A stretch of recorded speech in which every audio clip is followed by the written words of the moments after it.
You don't need a massive team, complicated tech, or a fancier logo to land higher paying corporate clients. So often, independent consultants who are interested in securing more corporate clients count themselves out of the game before they even get into the boardroom. And why is that? Many independent consultants assume that organizations are not really interested in working with them. They think those organizations are going after the bigger agencies, the well known firms, the industry veterans. But that couldn't be any further from the truth. So today, we're going to break down some of the key mindset shifts that you need to make right now to position your business for bigger contracts. We're going to talk about changing the way you think about who you are, what you offer, and who you're qualified to serve. Welcome to Swagger School, leadership development for superstars. If we're just meeting for the first time, my name is Anyeti, and I am the Chief Swagger Officer here at Edem Spark, and I created Swagger School to help you hit your revenue with a handful of clients without working more hours each week, and we do this by advising independent consultants on how to secure the corporate bag. And after training hundreds of consultants to go after corporate contracts, here's what comes up often. Many independent consultants stay invisible to corporate clients. They stay invisible to corporate clients because they are assuming that they're not corporate enough or that they're not professional enough. And maybe this has come up for you. Sometimes it's the case where you don't really have a traditional corporate background, right? So maybe you've worked in education or you've worked in as an entrepreneur, and you don't necessarily have that formal corporate background that, you feel disqualifies you really to be sitting at the table to advise these organizations on the road ahead. And I think it's so important to recognize that your area of expertise is your area of expertise. The reason that that organization is hiring you is because they don't have that internal skill set. And so they're looking for you to be an expert on the thing you do well, not necessarily an expert on their business, right? They are the ones who understand how to operate their business. They're looking for you to bring in a skill set or expertise that helps them get to the next level. And so by leveraging what sets you apart, what differentiates you, that can be a valuable perspective to offer in the corporate arena. It can oftentimes be a competitive advantage to not be mired in the way that things have always been done, particularly if you're doing cutting edge, sort of innovative work that's preparing them for the future.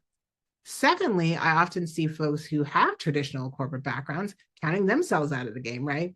And there's a shift that comes up there because you were used to being an employee, right? The doing of the work, so you're responsible in the day-to-day roles and responsibilities of delivering great results. Now, all of a sudden, there's a shift that happens when you move into the selling of the work, the marketing and sales of the work. And it can feel like you're a beginner all over again. But the reality is you're not starting from scratch, right? You have a resume, a real world resume. You have receipts, you have results under your belt.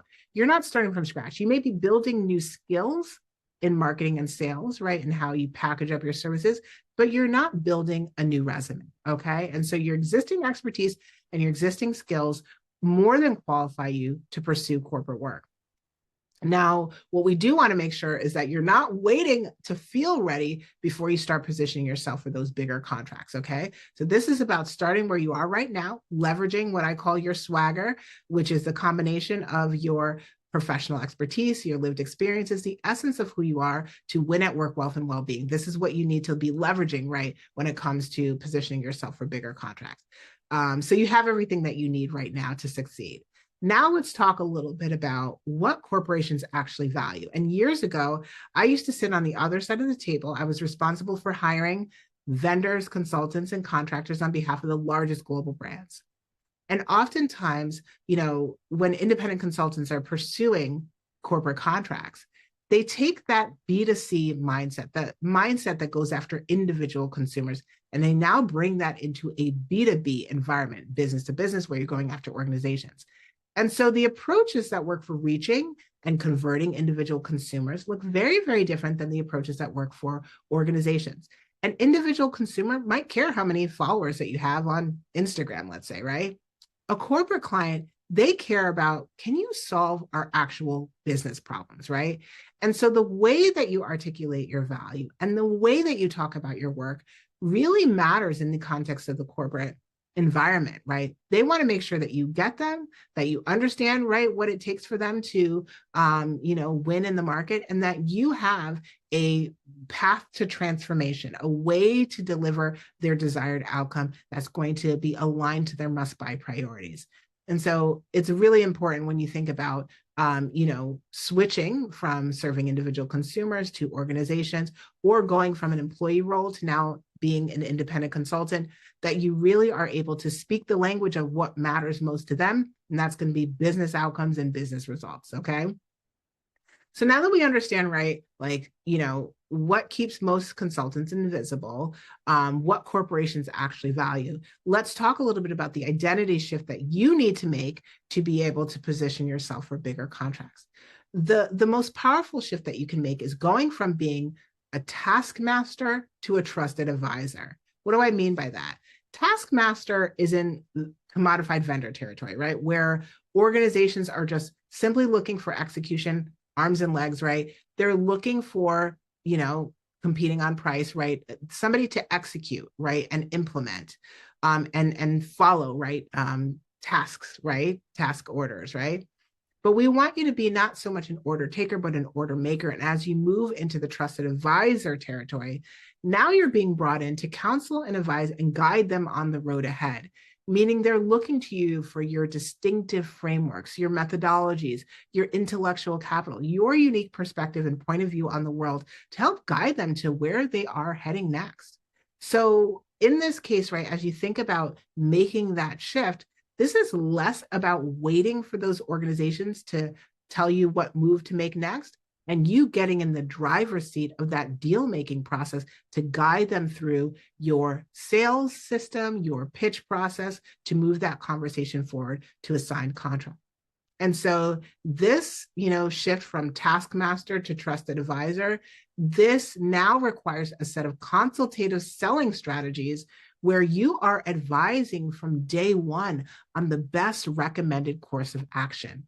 And that best recommended course of action might just be the first way that they can start working with you, okay? And so really moving into that strategic partner role, moving away from a commodified vendor territory, right? And shifting from that taskmaster to trusted advisor positioning, that is going to help you really build meaningful relationships, trusted relationships that can help you accelerate your process for going from new contact to signed contract. So as you're thinking about going after more corporate clients, right, you want to make sure that you are leveraging the background that you have right now. I remember when I first launched my consulting business, I had just come out of a layoff from a big firm. I was a former corporate executive, launching a business in the middle of a global pandemic. I was stuck at home with just a YouTube channel with only 10 subscribers. And I wasn't exactly sure what to do, what my next moves were going to be, because I was facing a non-compete. My customer list had gone down to zero. And I wasn't exactly sure, right, how to build that pipeline from scratch. And I knew that corporate contracts were going to be part of it, but I didn't realize how much of a shift, right, it was going to require in my own identity. I limited the way that I thought about how big I could play. Me, right? I had advised and worked behind the scenes of some of the largest global brands, right? Advising companies, like Walmart and others on navigating the road ahead. And here I was in the middle of launching my own brand, frozen, right? In terms of thinking about what was the right course of action next. I realized that I might have lost my job title, but I didn't lose my expertise. Okay. I might have lost my badge, but I didn't lose my brilliance. Okay. I might have lost my customer list, but I didn't lose my creativity and my innovation for how to proceed forward. And so it took me from going from that YouTube channel with only 10 subscribers, landing my first corporate clients under my belt, to this past week being able to thank Google in person, right, for making the technology possible for us to reach people when we were stuck at home and the world was shut down, right? It was an honor to be able to go in and present and train up their top tech talent, right, as they navigate the road ahead. And so it was very much a full circle moment for me to say, how do I own my own brilliance, right? Going from being in a role where all my ideas belong to my former employer to now really centering my own intellectual capital and having the courage, right, to show up more boldly and bravely and tell my story and find my clients, fill my pipeline, right? It took me really shifting the way that I saw myself and knowing that I had everything inside me that I needed to succeed. I had my swagger. So this YouTube channel is going to be an opportunity for us to have a little bit of a private B2B boardroom, right? Where I share insights from the consulting path, right? And I share guidance and wisdom to help you navigate, right, your road ahead so that you have the inspiration you need, you have the camaraderie, right? And you have the support to be able to go out there and slay it in the boardroom and beyond. If you are interested in learning more about securing more corporate clients, I invite you to access our ultimate guide to sealing more corporate deals. The ultimate guide is your go-to resource for all things positioning your business for bigger contracts. It'll walk you through what to expect, what to look out for, and how you can really set yourself apart from other independent consultants, right? As you're, identifying your target audience and delivering your services out there in the corporate space. So if you are interested in accessing our ultimate guide to sealing more corporate deals, you can visit us at sealthecorporatedeal.com. All right. Until next time, stay safe, be well, and always remember to get your sparkle on. I can't wait to talk to you soon. Bye-bye.